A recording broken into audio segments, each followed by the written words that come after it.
हरे कृष्णा। तो देखिए आज अब मैं आप सभी को बताऊंगी कि अघोई आठे का व्रत हम किस तरह से रखें और किस तरह हम व्रत की पूजा विधि करें कि जिसको नए होते हैं, जिसको पूजा विधि करनी नहीं आती है, अघोई अष्टमी का पहली बार जो व्रत रहते हैं उनके लिए ज़्यादा प्रॉब्लम्स आती हैं। तो मैं उन सभी के लिए बताऊँगी कि हम अघोई अष्टमी का व्रत कैसे करें, उनकी पूजा विधि कैसे करें और जो पूजा विधि में जो अघोई अष्टमी का जो बनाया जाता है हम किस तरह से अघोई माता बनाएं।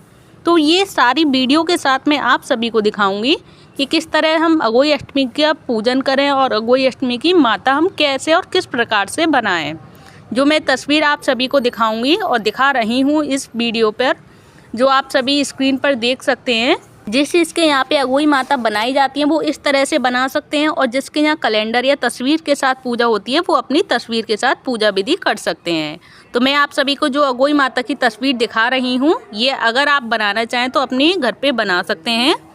तो चलिए जानते हैं अघोई आठे का व्रत जो संतान की उन्नति और प्रगति और दीर्घायु के लिए होता है।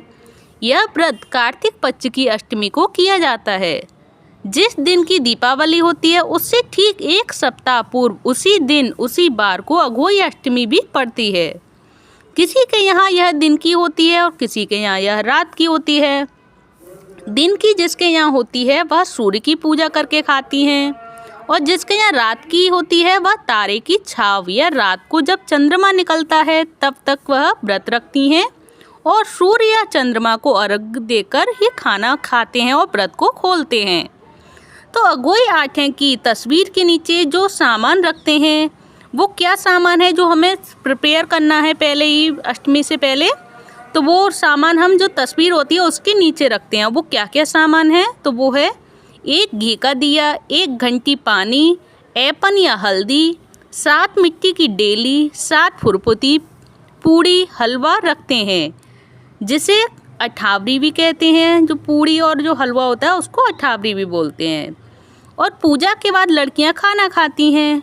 4 पूड़ी पर हलवा रखते हैं, उसे मिश्रानी को दे देते हैं और कहानी सुनकर स्याऊ माता की पूजा करते हैं और हलवा पूरी से उनको जिमाते हैं और खिलाते हैं और उनका भोग लगाते हैं। पूजा में फूल भी रख लेते हैं और पक्का खाना बनता है। स्याऊ माता और गणेश जी की कहानी सुनी जाती है और पूजा के बाद बधाया गाते हैं। पूड़ियों के साथ इच्छानुसार रुपए भी रख लेते हैं। जो बायना निकाला जाता है उसे सासू जी का चरण स्पर्श कर उन्हें दे देते हैं। इस दिन ब्राह्मणों को पेठा दान करने से विशेष फल की प्राप्ति होती है। तो इस दिन हमें पेठा दान करना चाहिए जिससे कि विशेष फल की प्राप्ति होती है पेठा दान करने से इस दिन। यानी कि जो अघोई आठे और अघोई अष्टमी होती है इस दिन हमको पेठा दान करना चाहिए। ये महत्व होती है इस दिन के लिए। तो देखिए ये रही पूरी अघोई अष्टमी की व्रत की पूरी सामग्रियां और उनसे जुड़ी पूजा विधि की हम किस प्रकार से अघोई माता की हम पूजा विधि करें। आप सभी को ये पूरी पूजा विधि कैसी लगी प्लीज़ मुझे कमेंट बॉक्स में बताइएगा। अच्छी लगी हो तो प्लीज़ वीडियो को लाइक करें, चैनल को सब्सक्राइब करें। धन्यवाद। हरे कृष्णा, हरि बोल। तो चलिए अब मैं आप सभी को सुनाती हूँ अघोई अष्टमी से जुड़ी उनकी कथा, क्योंकि अगर हम व्रत रहते हैं तो कथा बिना तो कोई भी व्रत पूर्ण नहीं होता। तो अब मैं आप सभी को सुनाऊंगी श्री अघोई अष्टमी की पूजा की जो हम कथा होती है वो कथा कौन सी होती है और कौन सी कथा हमें इस दिन सुननी चाहिए। तो चलिए जान लेते हैं। और सबसे पहले किसकी कथा होती है अघोई अष्टमी पर, तो सबसे पहले होती है गणेश जी की कथा, जो कि मैं आप सभी को गणेश जी की कथा सुनाऊंगी और उसके बाद मैं सुनाऊंगी अघोई माता की कथा। तो सबसे पहले गणेश जी की कथा सुननी चाहिए अघोई अष्टमी पर भी। और मैंने करवा चौथ पर भी आप सभी को बताया था कि किसी भी व्रत को सुनने से और किसी भी व्रत की कहानी सुनने से पहले गणेश जी की कथा ही होती है। तो चलिए मैं आप सभी को सुनाती हूँ श्री गणेश की कथा। तो एक बार गणेश जी महाराज 1 चम्मच में चावल व 1 गिलास में दूध लेकर गलियों में आवाज़ लगा रहे थे कि कोई मेरी खीर बना दो, कोई मेरी खीर बना दो। किसी ने उसकी खीर नहीं बनाई और कह दिया कि इतनी से खीर के लिए जो चावल और चीनी से कौन सी खीर बनती है। तब एक बुढ़िया ने कहा ला मैं तेरी खीर बना दूं। तो बुढ़िया ने कहा बेटा इतने दूध और चावल में कैसे खीर बनेगी। तब गणेश जी ने कहा कि आप अपने घर पे जो परात टंगी हुई है वो ले आओ और नान ले आओ। तो बुढ़िया अंदर से बड़े बड़े बर्तन लेकर आई और चम्मच के चावल से परात भर गई और गिलसिया के दूध से नान भर गई। यह देखकर बुढ़िया को बड़ा आश्चर्य हुआ और बुढ़िया बोली खीर बन खाने कब आओगे अब। तो गणेश जी ने कहा जब खीर बन जाए तब घंटरिया बजा देना, मैं आ जाऊँगा। तो खीर बनने लगी, तब उफन कर आई। बहू ने घंटरिया बजाकर सब खा ली। जब खीर तैयार हो गई तब बुढ़िया ने घंटी बजाई और गणेश जी आए और कहने लगे कि मैं तो पहले ही भोग लगा गया। बुढ़िया ने कहा इतनी सारी खीर बन गई, अब इसका क्या करूं? तो गणेश जी ने कहा तू भी खा ले और अपने पूरे गांव में बांट दे। अगर फिर भी बची रह जाए तो चारों कोने 5वीं देरी धरती में गाड़ देना। बुढ़िया ने ऐसा ही किया और जमीन की गड़ी हुई खीर सोना बन गई और जवाहरात हीरे मोती हो गए। और बुढ़िया गरीब थी, वह पैसे वाली हो गई। जब बुढ़िया मरी तो वह जमीन पर से किसी से भी उठाई नहीं उठी। सब गांव वाले हैरान हो गए। तब स्वर्ग लोक में भगवान का सिंहासन हिला। भगवान ने देवताओं को भेजा कि जाओ मृत्यु लोक पर देख कर आओ, मेरे भक्त किस विपत्ति में पड़े हैं। और उसने मुझे ऐसे पुकारा है। देवता सभी आए वहाँ से और उन्होंने देखा कि सारे गांव में बुढ़िया की चर्चा हो रही है।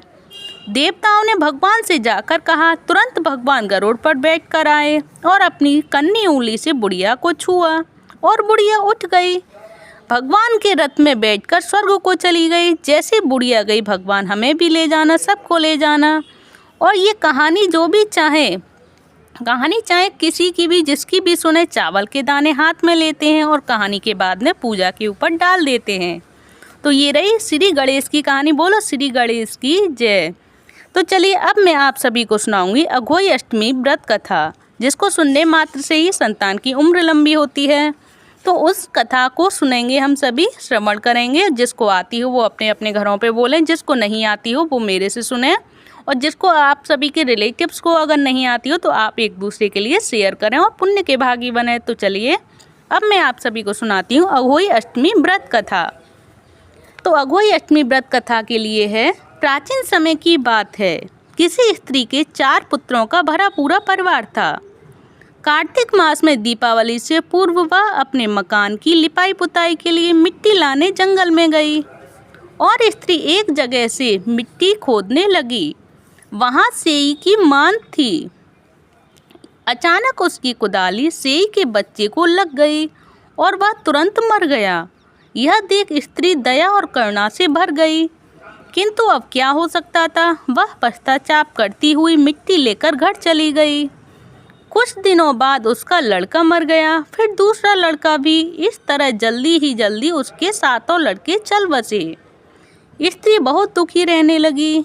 एक दिन वह रोती हुई पास पड़ोस की बड़ी बूढ़ियों के पास गई और बोली, मैंने जानबूझकर तो कोई पाप नहीं किया। हाँ, एक बार मिट्टी खोदते हुए अनजाने में सेई के बच्चे को कुदाली लग गई थी। तब से साल भर में भी पूरा नहीं हुआ भी और मेरे 7 पुत्र मर गए। उन स्त्रियों ने उसे धैर्य बनाते हुए कहा, तुमने लोगों के सामने अपना अपराध स्वीकार कर जो पश्चाताप जो किया है, इससे तुम्हारा आधा पाप तो धुल गया।